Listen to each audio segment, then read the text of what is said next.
and your lead negotiator in the negotiations we just concluded with the Superior Court, and I'm here to describe for you the tentative agreement we reached on Friday afternoon with the court. First of all, I want to acknowledge the incredible support that our negotiating team has received from the membership. The turnout on each of our stoppage days was just truly remarkable. The idea that we increased in numbers the longer we went on showed an incredible commitment to our bargaining team and really to all of you, to the entire SCPEA family. It's been a long, arduous road. We've had 8 years without a pay increase. It's been well documented. We had an extraordinary campaign to get our story out, and we saw incredible support from San Jose's citizens, from other labor unions, from politicians, and really from everybody. And that really helped carry your negotiating team through a very difficult process that we began back in February. So I want to explain a little bit about what a tentative agreement is. A tentative agreement is a point at which your negotiating team really has the best offer that it thinks it can get from the employer. And in this instance, we absolutely think that's the case. We went through mediation last Thursday. Mediation broke down. We slept briefly, and we got right back on the job on Friday. And we have put together what we think is a very supportable deal by the membership. I'm going to explain why we think it's supportable, and I want to make clear that our negotiating team and our board unanimously support this tentative agreement. And so without further ado, I'm going to be assisted here with a PowerPoint presentation to go through some of the key elements. First thing I want to go through, a little bit about the process. We're going to talk about the negotiation process. We're going to talk about what the Superior Court's initial offer was to us back in March. I want to talk about the last best final offer, which we received from the Superior Court in June and July. I want to talk about the value of the financial package that we're presenting to you. And I want to talk to you about some of the other important MOU terms.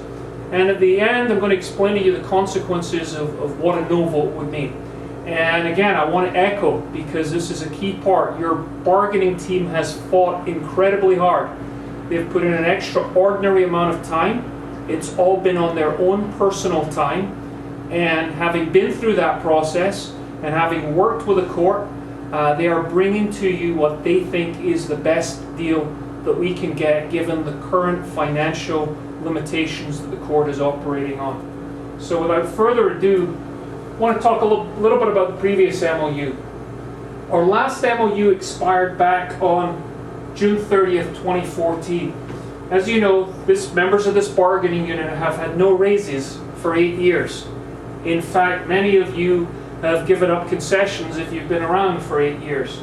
We had a 2% pay cut, we had holiday takeaways, and in June 18th, 2015, before SCPEA represented the group, we were faced with a last best final offer from the court as well. So when SCPEA was recognized as your exclusive bargaining representative, the first thing we did was reconvene with the court to start the process of trying to get a new MOU. That process began in January of 2016, and we were able to get to the table by February 2nd of 2016. We went all the way to July 25 of 2016. We had 13 meetings. We had multiple proposals on both sides. The court put across 10 proposals and numerous package proposals. SCPEA put 36 proposals on, and multiple package proposals. And one thing to bear in mind is, part of what made this task so challenging was we had to renegotiate the entire MOU. Although the prior MOU served as kind of a model, we had to go through and determine what fit, what made sense for SCPEA, and what made sense for our membership. And we think we've done that. And again, that's why your negotiating team and your board of directors is unanimously recommending that you support this deal.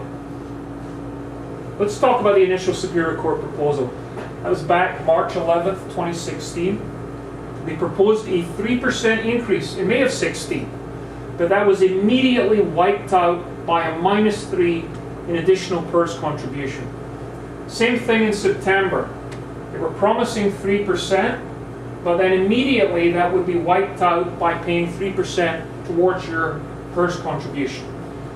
And because the court was also asking for a $22.50 retiree healthcare contribution every paycheck, our concern was that this would be a net takeaway from our members.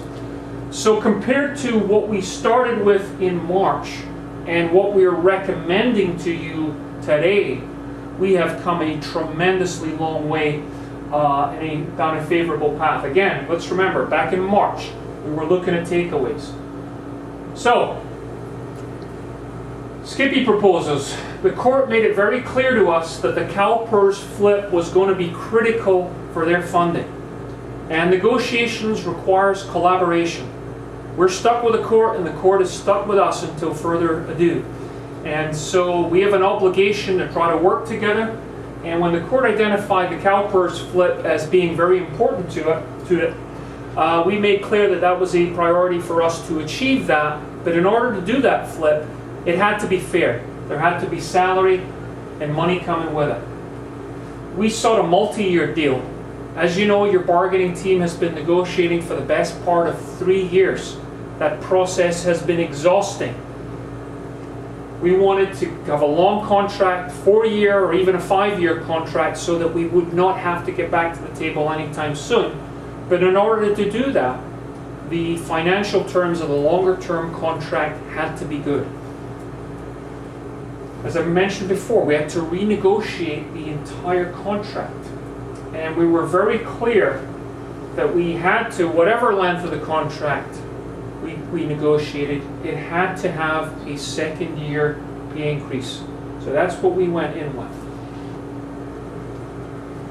We got to the court's last best final offer initially on June 9, and then again restated in July 25.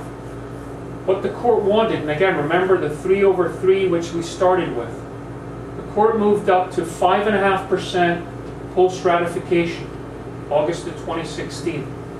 But that would be less than 3% CalPERS flip. So immediately you get a 2.5% increase. We were able, through vigorous advocacy for our members, to persuade the court to have a new top step increase. It took us until very late in the process for the court to be willing to put the top step increase on the table. And when it did it, it had it in the subsequent year. It had it in July of 2017. We made it absolutely clear that we needed it right off the bat. And ultimately, in the last best final offer, that was part of the proposal. What was also proposed was the next part of the CalPERS flip, 5% over 3%, which is a net 2%. And it's important to note that we were not going to get that under the LBFO until March of 2017. I'm going to return to that point in a moment. And equally important, in year 2, there was nothing. And the contract would be closed until July 1 of 2018. We brought this to the membership on July 26. We had a very well-attended membership. We had twice as many members attended that meeting as we had ever had before, and the membership was very clear, was unanimous in fact, that this proposal was not acceptable to take to the members, was not acceptable to vote yes on, and they instructed us to continue pressing the court for a fairer contract for our members. So, again, with recognition to the incredible effort that you and your families, because let's face it, your families had to support you through this work stoppage. We had many people with members of their families in attendance at the work stoppage. That incredible response we got enabled us to continue to push the court beyond its comfort level, well beyond its comfort level, and even beyond what we had been told was its last best and final offer. Last best and final usually means no more, nothing. But we were able to show the commitment of our members and really to tell the story of why something more than the LBFO was necessary. And that's what we got, and that's what we're bringing back to you with a firm recommendation that everybody vote yes. So, immediately, we've got the 5.5 over 3%. And we're going to show you in a moment an example of how these changes will play out on someone's actual salary, a top step court clerk. Immediately, right after ratification, we'll get a 5% new top step. So anybody who's at top step now will move up 5% to a 6th step, a new top step. 6 months later, actually that's an error, it's not 6 months later, it's November 2016. That's 6 months short of the strike through. Literally 2 months later, in November 2016, the first pay period, we will get another 5% increase, albeit less the CalPERS flip. And then in year 2, instead of getting nothing, we achieved a couple of commitments. We did 3 changes that we got, and we fought hard to get guaranteed money, but the court made it very clear and explained why, through some of the complications in the legislative system, in the realignment in the court system, that it was too difficult to put guaranteed money on the table in year 2. But here's what we did get. We got a commitment that if the state budget provides any COLAs in 2017-2018, SCPEA will get it. That's you and your members. You'll get the increase if it comes out of the state budget. The court cannot take any money that the state budget passes for salary increases and move it off somewhere else, whether to pay for new courtrooms, technology, or whatever. It comes to our members. That's a contractual guarantee. What we also got was if SEIU or SCPEA gets raises in 2017-2018, then we would get those raises as well. Now that excludes, there's an important exclusion. There's an exclusion for salary steps or differentials or other types of benefits that only go to a small group of employees. And so that's called a Me Too clause. That gives us some protection that the court can't tell us they have nothing in year 2, but can then give SCPEA and SEIU money in year 2. Finally, and this is important as well, the length of the contract is only going to be 18 months.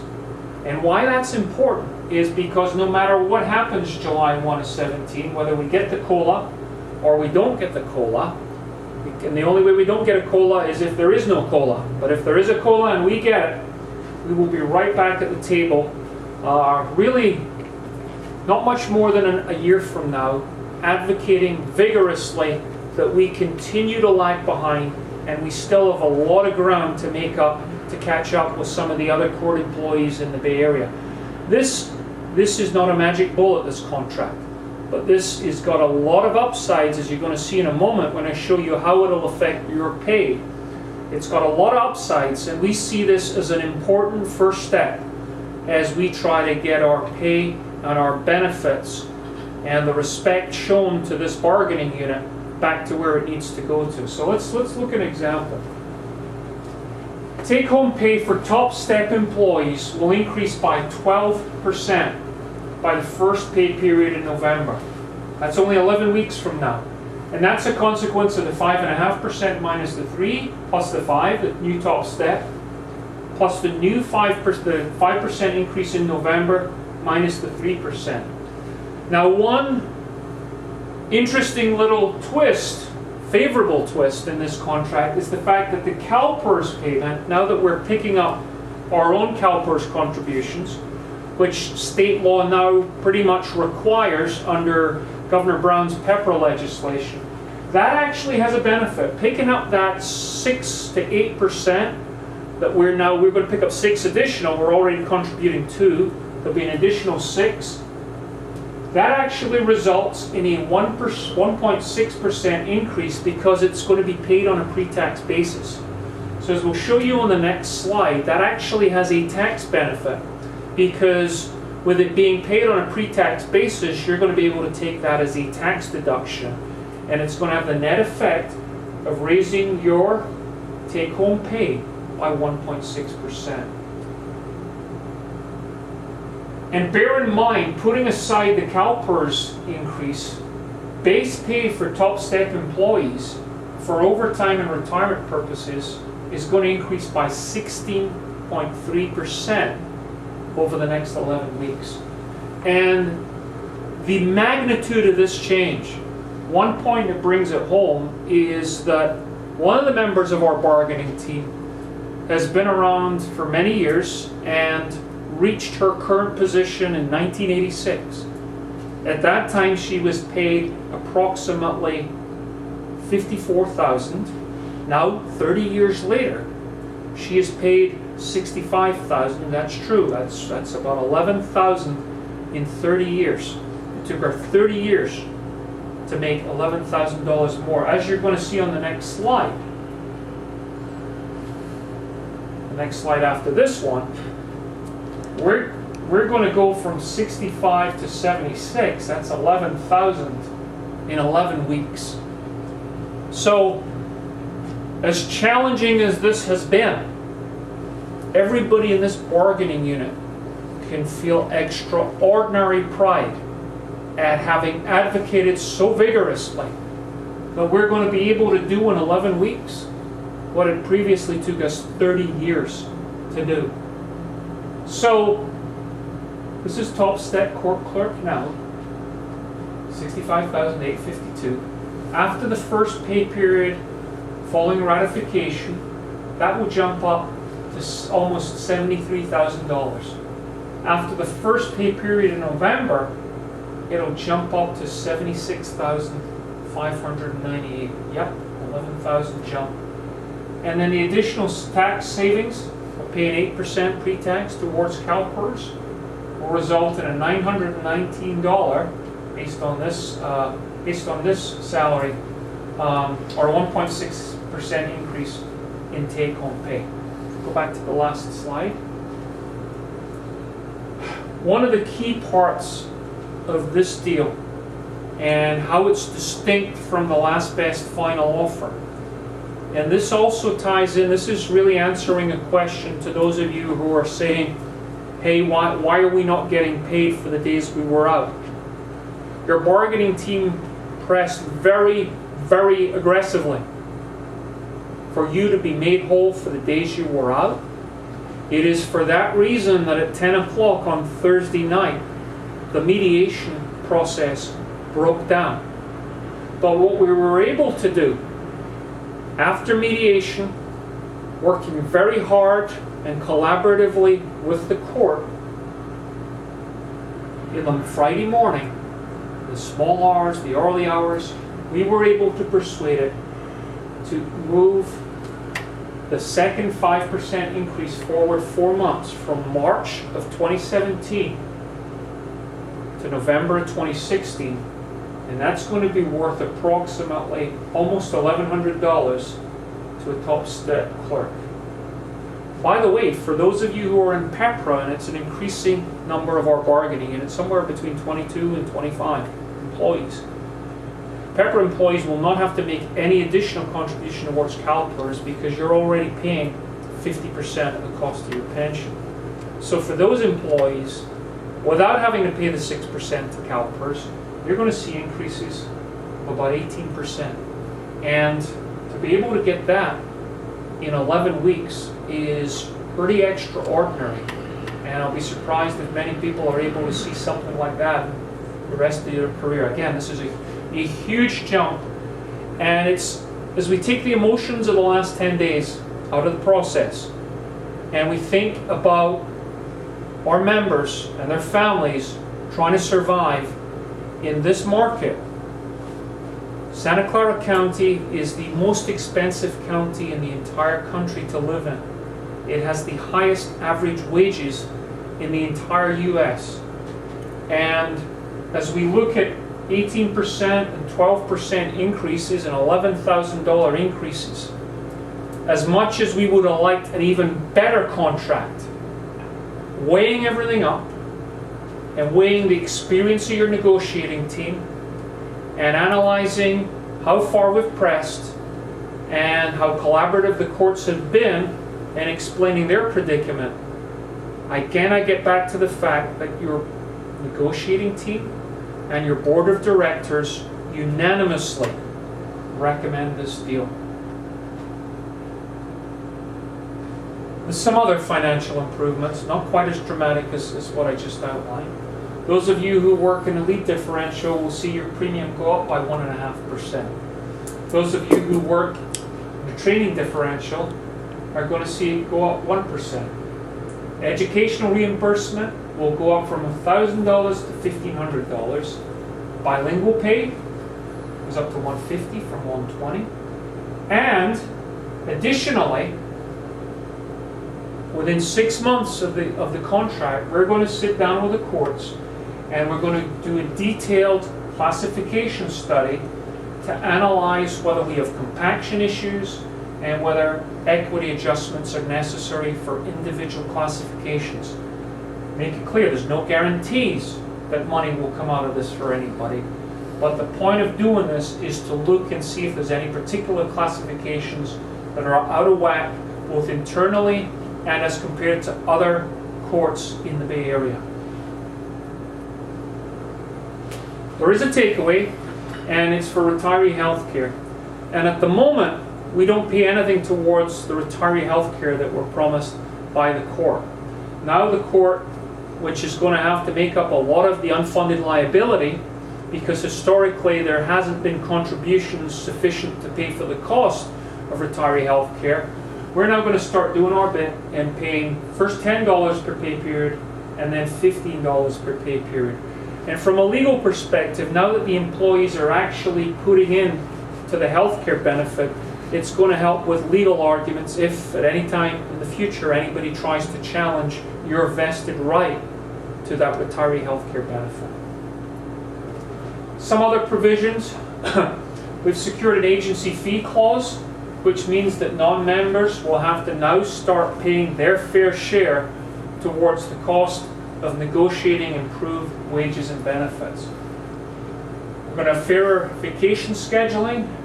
We're going to protect healthcare from unilateral changes, which under the prior contract, if anything happened at the county that changed contributions, that could be rolled over to potentially apply to this unit. We've got protection. We negotiate our own healthcare. Nobody negotiates our healthcare for us. We're going to have union steward leave provisions. We're going to encourage more and more people to get involved with SCPEA. And we're going to have no blanket denials of flexible workweek requests. That is the summation of your tentative agreement. There will be further discussion at the membership meeting on Sunday, August 14th. And once again, let me leave by acknowledging the extraordinary efforts by all of our members over these, not just these past 10 days when they've been supremely extraordinary, but just the support you have given that has enabled your bargaining team to advocate as vigorously for what we believe is a fair contract that we have no hesitation in unanimously recommending that you support and turn it into a contract. Now, if we don't support it, if the contract is not ratified, then we will have no contract. And the court will be in a position where it can either impose certain parts of this deal or it can do nothing. And if the court chooses to do nothing, we would forego all of those increases, the 12% for top step people, the 18% for pepper people. And given that dynamic, along with everything else I've described, that's why we recommend vote yes on this tentative agreement. Let's get a contract, let's rally SCPEA, and let's get ready for the next round of negotiations 18 months from now. Thank you.